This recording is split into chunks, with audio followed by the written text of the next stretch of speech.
В Сыктывкаре стартовал чемпионат первенства по боксу памяти мастера спорта СССР Николая Кипяткова. За 3 дня на ринг выйдут 79 спортсменов разных возрастов. Конкуренция, говорят, ожидается серьезная. 2 из участников мастера спорта по боксу и еще 15 КМС. Ну а главное, бороться есть за что. Приз за 1-е место – спортивный велосипед. И это не единственное, что достанется тем, кто проявит себя в сражениях.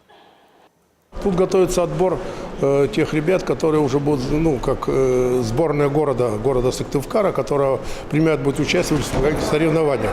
И вот это юноши тоже самые, которые будут защищать честь и завоевывать место в сборной города Сыктывкар. Практически все занимающиеся девушки, они потенциальные кандидатки в сборную города.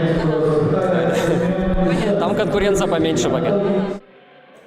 Финальные бои уже завтра. События проходят на базе зала смешанных единоборств в местечке Лесозавод. Это за Скалой.